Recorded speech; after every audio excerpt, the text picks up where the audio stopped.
Bismillahirrahmanirrahim. Assalamualaikum warahmatullahi wabarakatuh.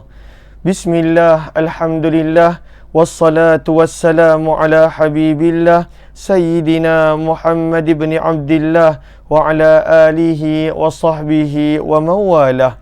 Allahumma rabbi syrah lana sudurana wa yassir lana umurana wahlul 'uqdatam min alsinatina yafqahu aqwalana.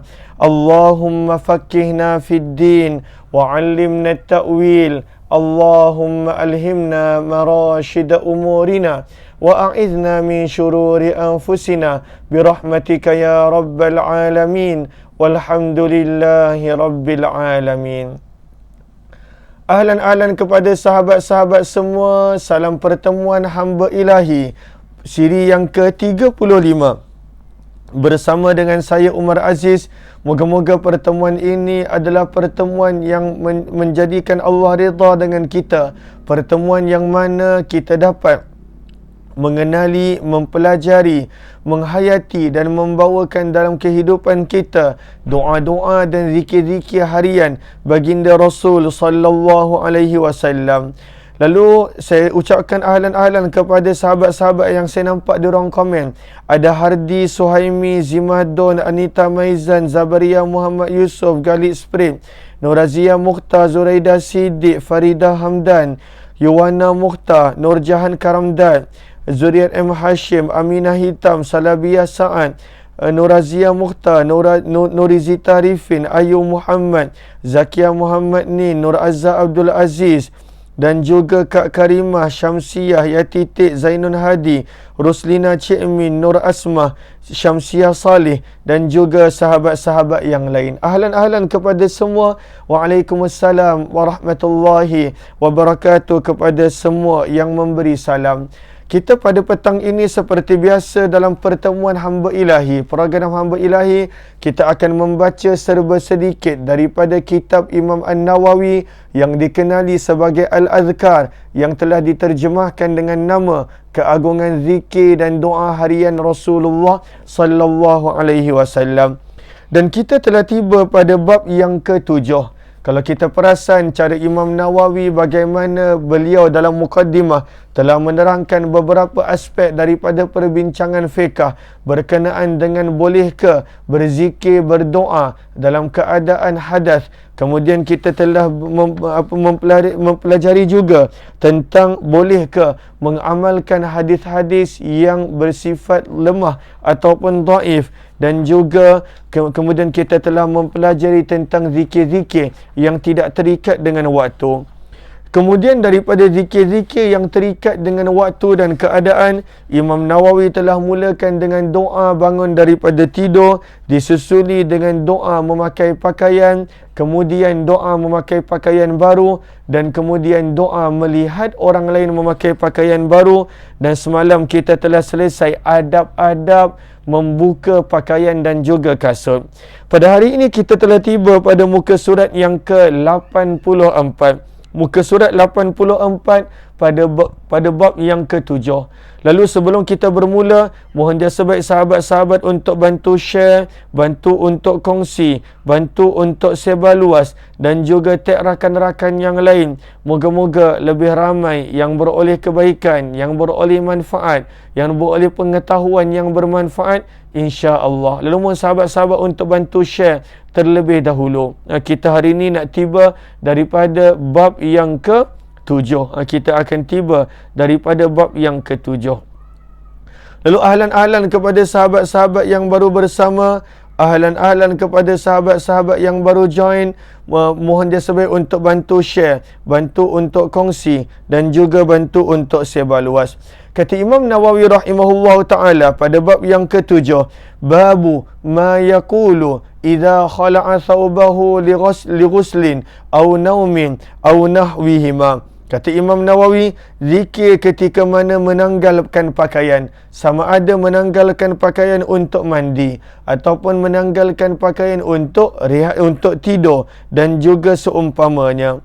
Kata Imam Nawawi, rawaina fi kitab Ibn Sunni an Anas radhiyallahu ta'ala anhu qala Rasulullah sallallahu alaihi wasallam. Kata Imam Nawawi, kami meriwayatkan dalam kitab Ibn Sunni. Lalu kitab Ibn Sunni adalah kitab yang dikenali sebagai Amalul Yaumi wal Lailah. Lalu terima kasih kepada sahabat-sahabat yang telah bantu share. Lalu kita berada pada bab yang ke-7, muka surat yang ke-84. Lalu kitab Ibn Sunni yang kita berkali-kali ulang, apakah nama kitabnya? Amalul Yaumi wal Lailah. Terima kasih Tuan Nur Rahim dan juga sahabat-sahabat yang lain yang mengatakan jelas daripada seri kembangan. Ahlan. Lalu kata Imam Nawawi, kami meriwayatkan dalam kitab Ibn Sunni. Apakah nama kitab Ibn Sunni? Sepatutnya kita dah mula hafal kerana kita dah berkali-kali ulang. Nama kitab Ibn Sunni adalah Amalul Yaumi wal Lailah, amalan siang dan juga malam. Maka di situ dinukilkan daripada Anas bin Malik radhiyallahu taala anhu, yang mana baginda Nabi sallallahu alaihi wasallam bersabda. Apa sabda Nabi sallallahu alaihi wasallam? Satru ma baina a'yunil jin wa awrati bani Adam an yaqula ar-rajulul muslim idza arada. Di sini kena tambah an, hamzah nun, alif yang mana berbaris atas, yang mana hakikatnya adalah hamzah dan nun. Selepas perkataan idza arada itu, kalaulah ada yang nak tambah pada bahasa Arab boleh. Idza arada an yatraha thiyabahu bismillahilladzi la ilaha illahu. Sabda Nabi sallallahu alaihi wasallam, satru, tabi ataupun penghalang, antara penglihatan jin dan aurat anak Adam. Maka di sini kita nampak bahawa sebenarnya tidak boleh suka-suka membuka aurat. Walaupun di dalam bilik air patut menjaga, walaupun ketika mana bersendirian patut untuk menjaga. Sebab itu kata Ibnu Allan, dalam mazhab Syafi'i adalah haram untuk orang-orang yang dah mukallaf. Mukallaf maksudnya apa? Akil, berakal, baligh, sudah baligh. Pada waktu itu untuk dia membuka auratnya tanpa sebab. Haram sengaja untuk buka aurat. Duduk seorang-seorang, maka pada waktu itu untuk buka aurat, maka pada waktu itu hukumnya adalah haram. Wa in kana khalian, walaupun dia bersendiri. Namun ketika mana pada waktu khalwah, ketika mana pada waktu bersendirian, ketika mana memang dalam bersendirian, pada waktu itu tidak ada orang lain, maka pada waktu itu sekurang-kurangnya lakinnaha fil khalwah lirrajuli sawatahu faqat. Sekurang-kurangnya ketika mana bersendirian, untuk lelaki hendaklah dia menutup kemaluan dia. Ketika mana dalam bilik air dan sebagainya, jangan terus buka begitu sahaja. Lalu sebab itu kena ambil berat berkenaan tentang aurat. Ketika mana bersendirian, ketika mana berada dalam bilik air dan juga sebagainya. Maka itu adalah perbincangan yang tersendiri tentang hukum membuka aurat. Lalu sebab itu kenapa? Sebab ada yang melihatnya. Siapa yang melihatnya? Dalam riwayat ini menyebut yang melihatnya adalah jin. Jin melihat dia. Sebab itu sabda Nabi SAW, tabi, penghalang daripada jin untuk melihat aurat Bani Adam, melihat aurat manusia, ialah ketika seorang Muslim mahu menanggalkan pakaian dia. Lalu ketika mana seorang Muslim hendak menanggalkan pakaian dia, hendak membuka pakaian dia, maka pada waktu itu hendaklah dia menanggalkan pakaiannya sambil mengucapkan. Lalu kena baca doa. Lalu ketika mana dia nak buka, idza arada an yatruha ataupun yatraha, ketika mana dia nak buka pakaian, maka pada waktu itu hendaklah dia membuka akan pakaian, membaca doa berikut. Apakah doa dia nak baca sebelum buka pakaian? Maka Nabi mengajar, bismillah alladzi la ilaha illahu. Sama-sama kita baca. Apakah doanya? Maka doanya adalah bismillah alladzi la ilaha illahu.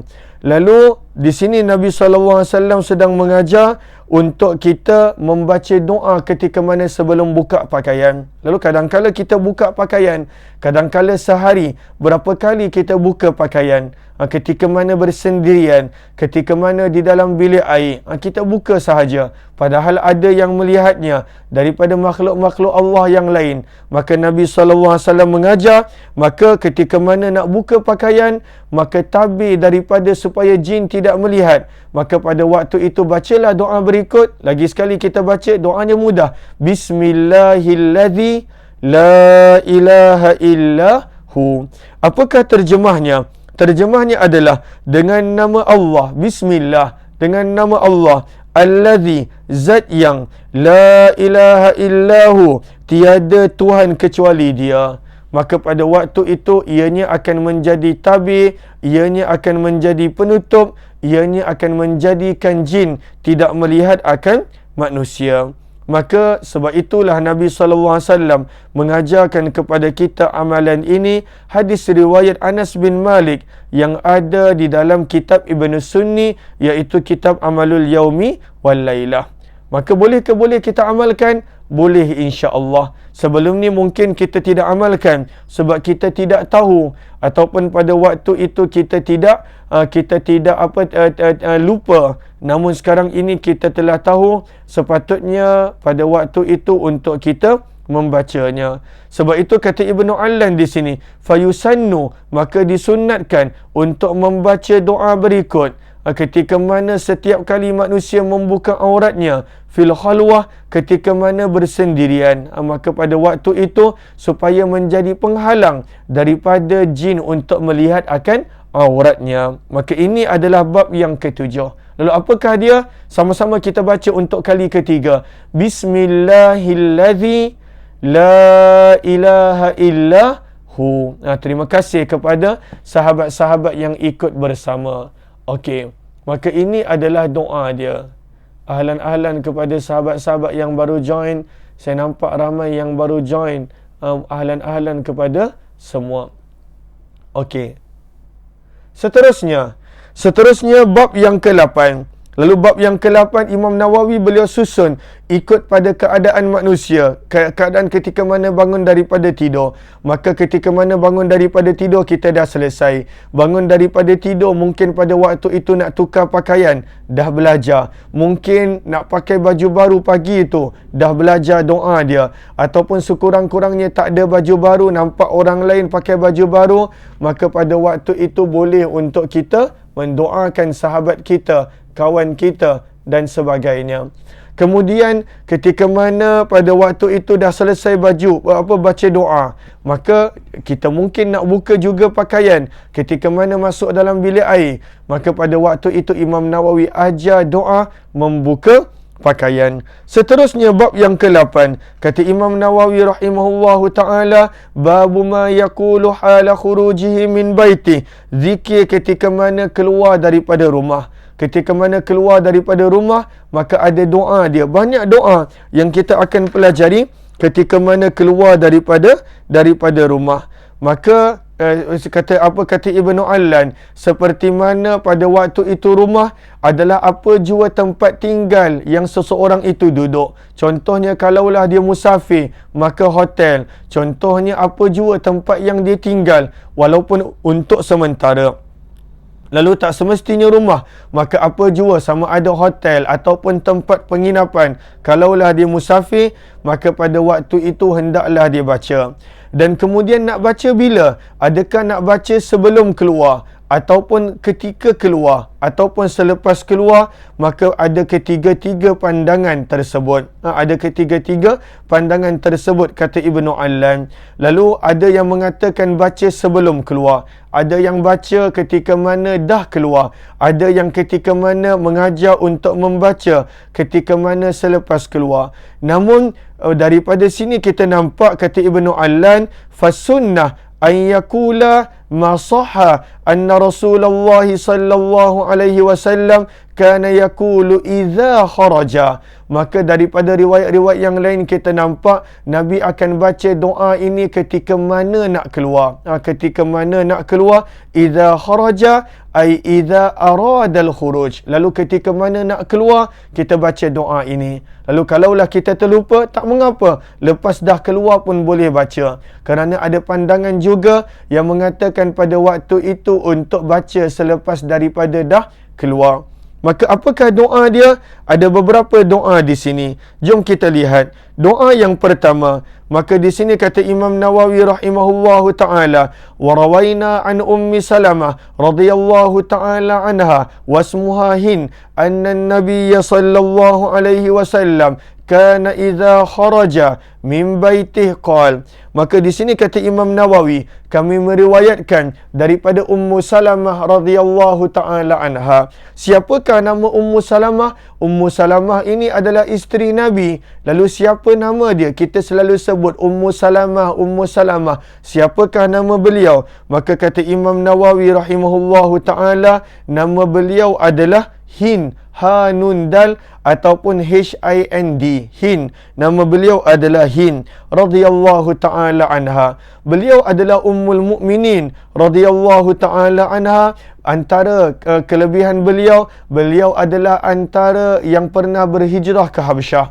Beliau pada awalnya adalah isteri kepada Ummu Salamah, Abu Salamah radhiyallahu taala anha. Lalu beliau juga termasuk daripada kalangan orang yang hijrah 2 kali, hijrah ke Habsyah dan juga hijrah ke Madinah. Bahkan dalam kitab Ar-Rahiqul Maktum kita telah belajar beliau antara orang yang awal berhijrah ke Madinah. Dahlah beliau berhijrah ke Habsyah, kembali semula ke Mekah, kemudian beliau telah berhijrah ke Madinah. Dan kita telah belajar kisah pengorbanan beliau ketika mana berhijrah ke Madinah, bagaimana orang Quraisy pisah-pisahkan antara mereka bertiga. Suami dibenarkan untuk berhijrah, isteri pada waktu itu ditahan di tempat yang lain, anak mereka kecil Salamah pada waktu itu ditahan di tempat yang lain. Lalu ini adalah apa yang mana kita sedang pelajari, apa yang mana yang kita telah belajar dalam kitab Ar-Rahiqul Maktum. Nabi SAW menikahi beliau, ada pandangan mengatakan pada tahun 3 Hijrah, ada pandangan mengatakan pada tahun 4 Hijrah, selepas daripada kematian suaminya Abu Salamah radhiyallahu taala anhu. Maka kemudian beliau bersama dengan Nabi sallallahu alaihi wasallam dan beliau adalah antara orang yang memberi pandangan kepada Nabi ketika mana perjanjian Hudaibiyah, waktu Nabi menyuruh para sahabat untuk halak, untuk keluar daripada ihram, dan pada waktu itu para sahabat pada waktu itu mereka pada waktu itu tidak berganjak, tidak buat apa yang Nabi suruh. Maka dia yang memberi cadangan kepada Nabi untuk Nabi mula bercukur terlebih dahulu. Dan daripada situ kita ambil pengajaran boleh untuk suami mengambil pandangan daripada isteri seperti mana Nabi mengambil pandangan daripada Ummu Salamah radhiyallahu taala anha. Maka kata Ummu Salamah, ataupun nama beliau adalah Hindun. Hindun, kalaulah kita baca dengan tanwinnya sekali, Hindun. Tetapi selalunya orang Arab tak sebut Hindun. Orang Arab sebut Hind. Kerana ketika mana wakaf berhenti, tanwin yang berbaris depan pada dal itu menjadi sukun. Lalu Hind itu adalah yang biasa orang Arab panggil. Hindun, kalaulah dibaca dengan tanwin berbaris depan pada dal tersebut. Ataupun Hind. Beliau berkata, apabila Nabi sallallahu alaihi wasallam ingin keluar daripada rumah, lalu berkenaan tentang nama beliau adalah Hind, pun ada perbezaan pendapat. Ada setengah mengatakan nama beliau adalah Ramlah, ada setengah mengatakan nama beliau adalah Ramlah radhiyallahu taala anha.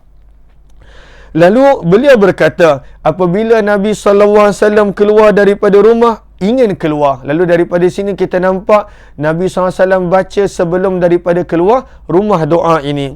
Maka baginda Nabi SAW mengucapkan, Bismillah, tawakkaltu ala Allah, Allahumma inni a'udzubika an adilla, au udalla, au azilla, au uzalla, au azlima au udlama au ajhala au yujhala alayya.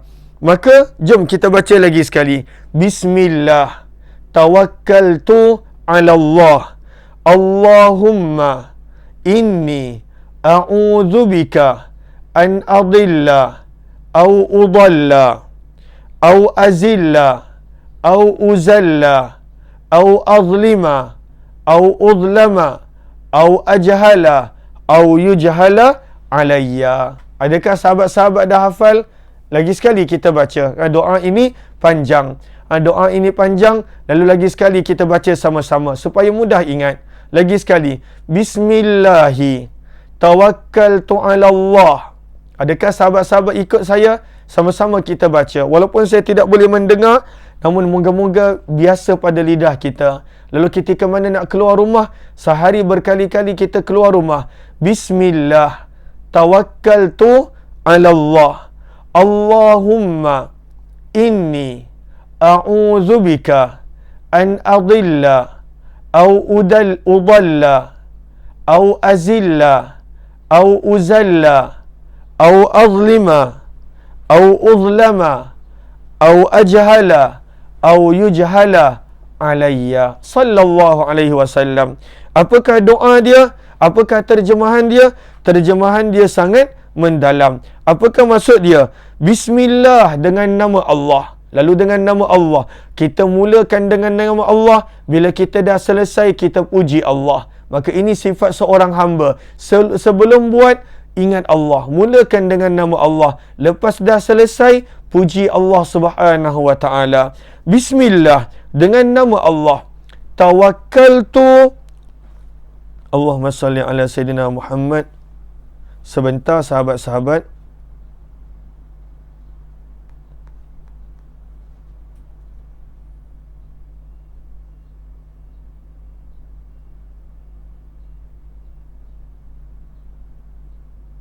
Okey, bismillah dengan nama Allah. Afwan. Tawakkaltu.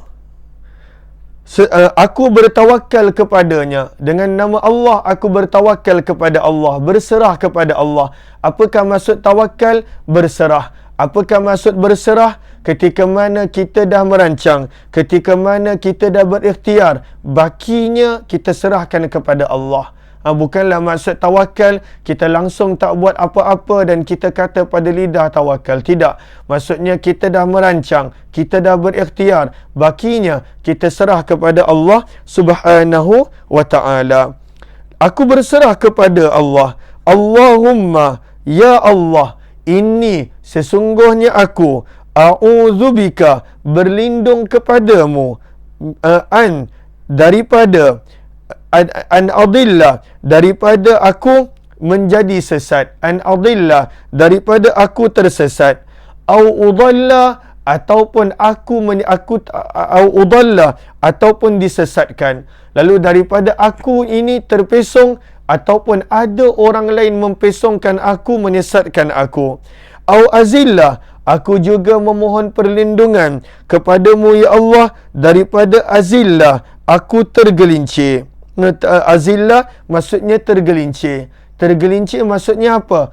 Tergelincir melakukan maksiat, tergelincir melakukan dosa.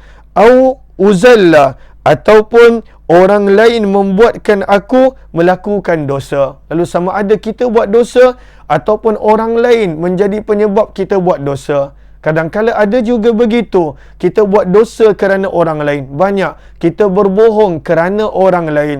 Kita melakukan maksiat kerana orang lain. Kita buat maksiat kerana orang lain. Itu juga kadang-kala berlaku. Maka ini adalah apa yang kita nampak. Au azlima, ataupun ya Allah daripada aku menganiaya orang lain. Au uzlama, ataupun daripada aku dianiaya. Au ajhala, ataupun daripada aku berbuat bodoh, ataupun aku menjadi jahil. Au yujhala alayya, ataupun aku diperbodohkan oleh orang lain. Maka ini adalah doa yang sangat menarik, yang sangat mendalam maknanya, yang Nabi SAW mengajar kepada kita pada waktu itu untuk kita, pada waktu itu untuk kita amalkan ketika mana keluar daripada rumah. Maka ini adalah riwayat yang ada daripada Ummu Salamah radhiyallahu taala anha. Lalu kata Imam Tirmizi, hadis ini sahih, disampaikan oleh Abu Daud, ada dalam riwayat Abu Daud, ada dalam riwayat Tirmizi, dan ada dalam Sunan Nasa'i dan juga Ibnu Majah. Imam Tirmizi mengatakan hadis ini adalah hasan sahih. Abu Daud meriwayatkan an adilla au udalla au azilla au uzil au uzalla. Sebentar kita lihat. Allahumma salli ala sayyidina Muhammad. Okey, lalu di sini daripada 4 riwayat tadi, Abu Daud, Tirmizi, Nasa'i dan juga Ibnu Majah. Maka Abu Daud meriwayatkan sama seperti yang kita baca tadi dengan perkataan singular. Dengan Hamzah tadi. Aku, daripada aku tersesat, daripada aku melakukan maksiat, daripada aku menganiaya. Lalu itu adalah lafaz daripada Abu Daud. Lalu dalam muka surat 85, maka pada waktu itu Imam Tirmizi, Allahumma salli ala sayyidina Muhammad, Imam Tirmizi maka pada waktu itu menggunakan perkataan plural, menggunakan perkataan jamak. Lalu Imam Tirmizi menggunakan perkataan jamak. Lalu Kak Rani Idris kata, akak baca doa ni ketika buat umrah, bagus, Alhamdulillah. Lalu sebaik-baiknya kita amalkan sentiasa. Lalu kat Imam Tirmizi, apakah beza yang Imam Nawawi nak terangkan? Imam Nawawi terangkan bahawa Sunan Abu Daud punya riwayat adalah dengan lafaz mufrad, dengan lafaz singular, iaitu menggunakan perkataan sama yang kita baca tadi dengan adilla, azlama dan sebagainya. Maksudnya aku menganiaya, aku tergelincir melakukan dosa dan sebagainya. Tetapi dalam riwayat Tirmizi, ianya menggunakan perkataan jamak, plural, ramai orang, daripada A kepada Nun, baris atas, an-nadilla, an-nazilla, an-nazlima, au najhala dan sebagainya. Itu penerangan dia. Sebab itu jom kita lihat. Kata Imam Nawawi, Imam Abu Daud meriwayatkan doa yang kita baca tadi dengan perkataan yang sama kita baca, adilla, udalla, azilla dan juga uzalla. Apakah maksudnya? Maksudnya Imam Abu Daud meriwayatkan dengan lafaz tauhid. Lafaz tauhid maksudnya apa? Bukan tauhid maksudnya mengesakan Allah. Lalu kena betulkan di situ, tauhid di sini maksudnya adalah singular, adalah dengan lafaz mufrad, dengan lafaz seorang. Lalu itu maksud tauhid.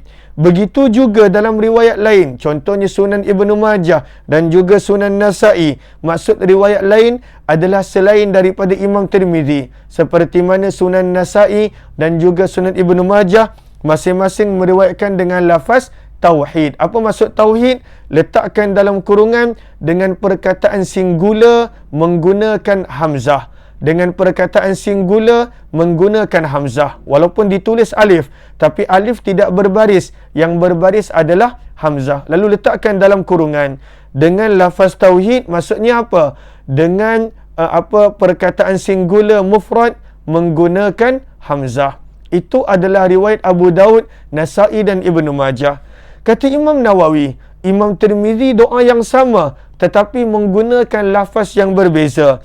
Dalam riwayat Imam Tirmizi dijumpai dengan lafaz a'udzubika min an-nazilla, nadilla, nazlima, najhala. Lafaz itu dalam bentuk plural, dalam bentuk jamak, dalam kurungan kita letakkan menggunakan nun. Lalu dalam lafaz Tirmizi, hamzah itu yang berbaris atas ditukarkan kepada nun. Maka ini adalah apa yang mana kita nampak. Okey, maka itu selesai satu doa. Apakah doanya tadi? Bismillahi tawakkaltu ala Allah, Allahumma inni a'udzubika an adilla au udalla au azlima au uzlama au ajhala au yujhala alayya. Itu dalam riwayat Abu Daud, Nasa'i dan juga Ibnu Majah. Dalam riwayat Tirmizi, tukarkan hamzah berbaris atas tadi kepada nun. Bagaimana doanya akan berbunyi? Bismillahi tawakkaltu 'ala Allah, Allahumma. Sepatutnya inna na'udzubika an nadilla au nudalla au an nadilla au nudalla au nazilla au nuzalla au nazlima au nuzlama au najhala au nujhala alayya. Ini adalah riwayat Imam Tirmizi rahimahullahu taala. Okey, kita dah selesai dah satu riwayat. Dalam sepotong riwayat yang lain yang ada di dalam Sunan Abu Daud, kata Imam Nawawi, manakala ada sepotong lagi riwayat dalam Abu Daud yang berbunyi, apakah bunyi dia? Ma kharaja Rasulullah sallallahu alaihi wasallam min baiti illa rafa'a tarfahu ila as-sama' faqal Allahumma inni a'udzubika. Sedangkan dalam riwayat yang lain disebut kana idza kharaja min baiti qala kama dzakarna. Apakah maksudnya? Kat situ tak disebutkan terjemahan.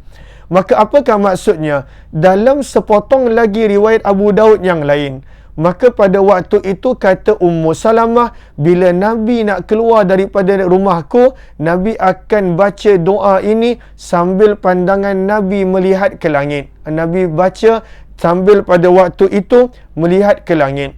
Namun dalam sebahagian riwayat Abu Daud yang lain menyebut tak ada riwayat pandang ke langit.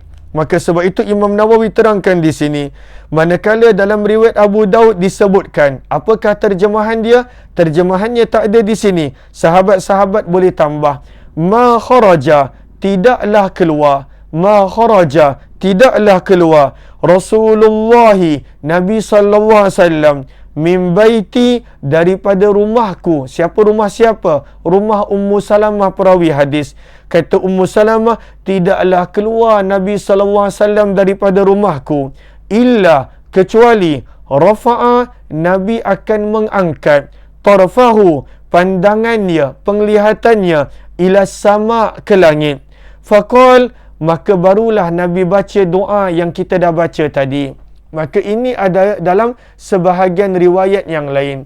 Dalam sebahagian riwayat Abu Daud yang lain, maka pada waktu itu Nabi baca doa keluar rumah sambil mengangkat pandangan mata baginda ke langit. Nabi melihat akan langit. Tetapi kata Imam Nawawi, dalam sebahagian riwayat yang lain tidak ada. Sedangkan dalam riwayat yang lain tidak disebutkan. Hanya disebutkan sama seperti mana yang kita telah belajar tadi. Maka di sini bila digabungkan riwayat-riwayat, ada dua benda baru yang kita belajar. Okey, selain daripada tentang doa tadi yang kita dah belajar. Apakah dua benda yang Imam Nawawi ketengahkan? Yang pertama, perkataan lafaz doa tadi.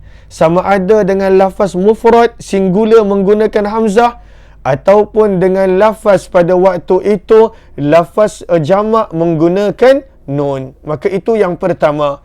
Lalu kitab hadis mana menggunakan lafaz mufrad singular, kita dah belajar. Kitab hadis mana yang mana diriwayatkan dengan lafaz jamak, maka kita dah belajar. Penting supaya nanti kalaulah kita dengar orang lain baca dengan nun, kita tak kecam dia.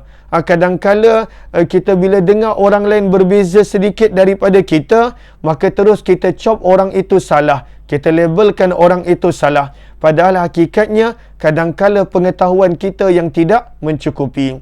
Lalu Imam Nawawi sengaja terangkan supaya kita nampak jelas. Nak baca dengan jamak boleh dengan nun, nak baca dengan mufrad boleh dengan hamzah. Itu dah selesai. Yang kedua adalah daripada sudut sama ada perlu pandang ke langit ataupun tidak. Maka mungkin ada orang yang baca pandang ke langit. Lalu bila kita nampak, kita kata salah. Kenapa nak pandang ke langit? Dan sebagainya. Rupa-rupanya ada riwayat Sunan Abu Daud begitu. Dan ada meriwayat mengatakan tanpa itu. Maka kedua-duanya boleh diamalkan. Maka ini adalah riwayat yang ke-56. Ahlan-ahlan kepada sahabat-sahabat yang baru bersama, mohon jasa baik untuk bantu share, bantu untuk kongsi, bantu untuk sebar luas dan juga tag rakan-rakan yang lain. Seterusnya, pada riwayat yang ke-57 dibawakan pada waktu itu kelebihan. Orang yang baca doa dengan nama Allah, maka ada kelebihan dia. Apakah kelebihan dia? InsyaAllah kita sambung esok. InsyaAllah kita sambung esok. Lalu di sini saya nak menyuruh kepada sahabat-sahabat untuk untuk bantu sharekan. Yang pertama, program daurah Isra' Mi'raj. Lalu saya nampak ramai yang telah sharekan. Terima kasih. Lalu kepada yang belum bantu share, mohon sebaik untuk bantu share. Kerana supaya lebih ramai yang dapat makluman bersama, ianya akan diadakan pada 7 hari bulan 3 sebelah pagi bersama dengan Al-Fadhil Ustaz Hazri Hashim Al-Bindani. Maka itu yang pertama. Yang kedua, saya nak mohon sangat-sangat kepada sahabat-sahabat yang kali pertama join untuk like page ini ataupun follow page ini, dan pada waktu itu letakkan pada notifikasi untuk see first. Maksudnya bila saya buat live, maka boleh terus kelihatan. Boleh terus lihat, boleh terus nampak. Ada di situ butang dia, godak-godak sikit. Saya pun pernah share sebelum ni supaya see first nampak terus. Kerana kadang-kala ada waktu saya sedang buat live, ada yang message. Tengah buat live, ada yang message. Maka pada waktu itu ada message, "Ustaz dah live ke belum?" Tak nampak pun, tak nampak. Lalu kadang-kala bila pada waktu itu follow saja tak cukup. Dia kena tekan butang see first tadi supaya terus dapat notifikasi. Ataupun boleh dapat ini, maka setiap kali saya buat live, maka akan dapat. Kalaulah nak tahu ataupun nak dapat join. Kerana kadang-kala pada waktu itu kadang-kala saya tak balas dan saya rasa serba salah. Tidaklah mengganggu sebab kadang-kala saya tengah buat live, ada yang message, "Dah buat live ke belum? Dah ada ke belum?" Lalu kadang-kala serba salah kalaulah saya tidak jawab. Maka itu yang kedua. Yang ketiga, mohon sebaik untuk join grup Telegram Kuliah Ummah Aziz kepada yang belum. Untuk join grup Telegram Kuliah Ummah Aziz kepada yang belum. Lalu sebab itu kadang-kala tengah kuliah tu tiba-tiba berhenti sekejap. Sebab ada orang message, "Dah live ke belum? Kenapa tak dapat?" Lalu kadang-kala kalau saya perasan, saya akan balas. Kalau saya perasan, saya akan balas. Namun kalaulah saya tak perasan, saya mohon maaf. Lalu mohon pada waktu itu untuk tekan notifikasi tersebut. Lalu memang kadang-kala dapat, kadang-kala tidak dapat. Okey, seterusnya, Allahumma salli ala Sayyidina Muhammad. Kepada yang ingin untuk membuat pembelian kitab, sebaik-baiknya membuat pembayaran sebelum akhir bulan ini, supaya selewat-lewatnya hari Isnin kita boleh postkan. Yang lain saya telah postkan supaya boleh dapat pada hari daurah. Mana-mana yang mana membuat pembelian pada hari Isnin 1 hari bulan 3, maka pada waktu itu tidak ada jaminan yang kitab itu boleh sampai sebelum daurah. Lalu itu sekadar makluman. Lalu kita telah postkan banyak juga, dan kalaulah ada yang nak postkan, yang nakkan kitab daurah, boleh tekan link di ruang komen. Kalaulah nak kitab Al-Azkar pun ada link di ruang komen. Dan yang terakhir, kalaulah ada sahabat-sahabat kerana ada madrasah yang mana nak turut serta, ada 3 madrasah yang kata nak turut serta, maka pada waktu itu kalaulah ada yang nak menaja kitab, boleh maklumkan supaya kita boleh postkan juga kepada mereka. Seperti biasa, kebanyakannya adalah madrasah-madrasah yang sama, Pondok Moden Tahfiz Idrisiyah dan juga beberapa madrasah yang lain. Lalu kalaulah ada yang ingin untuk menaja kitab Isra' Mi'raj dahulu, yang Ramadan itu nanti kemudian, maka boleh maklumkan supaya kita dapat hantar kepada mereka sebelum daurah bermula, insya-Allah. Lalu itu sahaja. Terima kasih kepada semua. Kita akan sambung riwayat 57 esok, insya-Allah. Malam ini tidak ada sebarang program. Mudah-mudahan kita dapat bertemu esok jam 8 pagi, insya-Allah. Terima kasih semua. Wabillahi taufiq wal hidayah. Assalamualaikum warahmatullahi wabarakatuh. Jazakumullahu khairan.